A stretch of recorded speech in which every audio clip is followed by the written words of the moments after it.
Hi.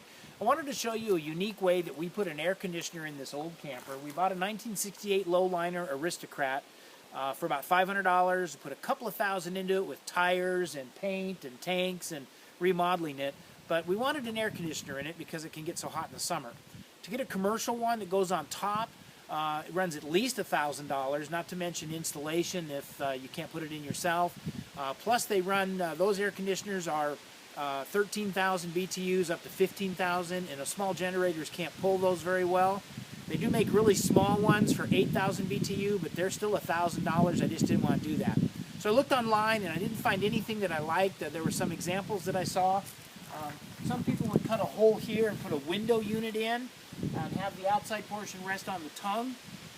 I didn't want it, the inside part would be underneath the dinette set, so there'd be room for that. But I just didn't want to cut a hole in the body of the camper. The windows all have these glass slots all the way around, and so you really can't easily put a window unit in that might slide back and forth or something.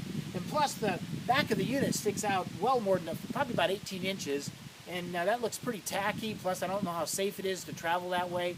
Taking it in and out would be a nightmare. I wasn't about to do that. If you look at the back of the camper,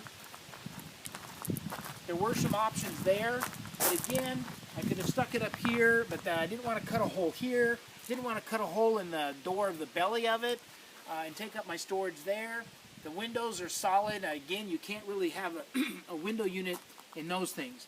So my brother and I looked at the options, and this is what we came up with. It's very unique. I didn't see this online anywhere, and I wanted to show you what we ended up doing.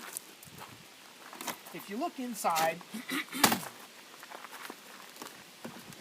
you can see that you've got obviously the air conditioner sitting underneath here, underneath the benches. Both benches have compartments underneath. This particular one had the water tank in it, so I couldn't put it there.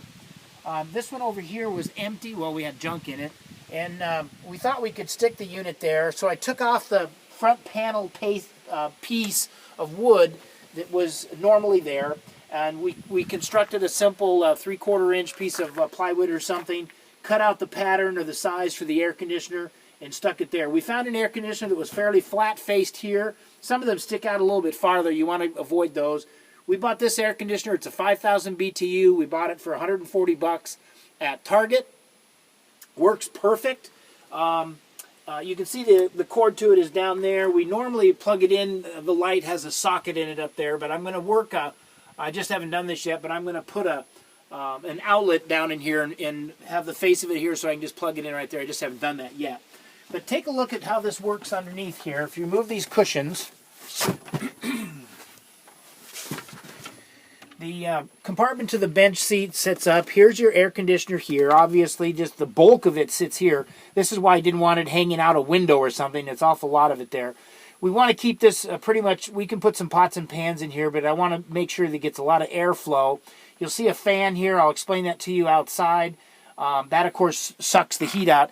This produces an enormous amount of heat as it pushes cold air out the front, heat out the back. You've got to get rid of that heat. It's got to go away. So I'll show you how we did that. This is a 5,000 BTU air conditioner for this small camper. You can see how small this camper is.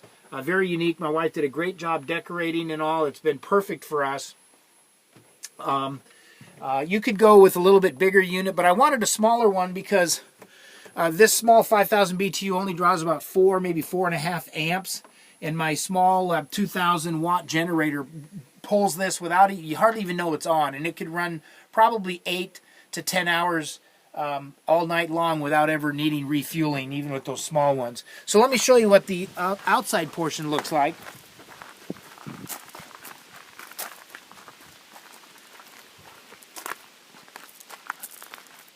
This is a compartment where the battery and other things can be stored.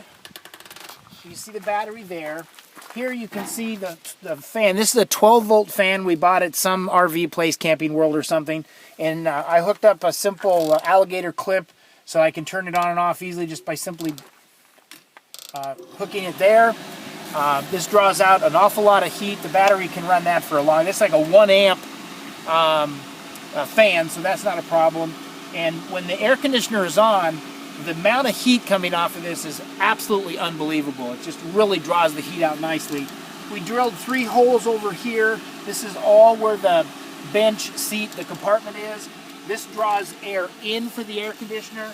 This draws the heat out of the air conditioner, and it absolutely works perfectly. And I didn't have to cut any holes in the body. You can see the body still has, still looks really good. Maybe one drawback at all is that this compartment door does need to be open when it's running. But when you're running your air conditioner, you're parked, your generator's running, and having this open or propped a little bit isn't a really big deal. You got other stuff laying around, so it isn't a big deal. If you got a little bit bigger camper, you could use a 6,000, 7, or even 8,000 BTU. But I wanted the smallest one I could so that my generator could run it very, very well. And this cools down extremely well in a very unique way without having to cut into the body of the camper or ruin any windows. So there you go. I hope this is helpful for you. And good luck if you try this yourself.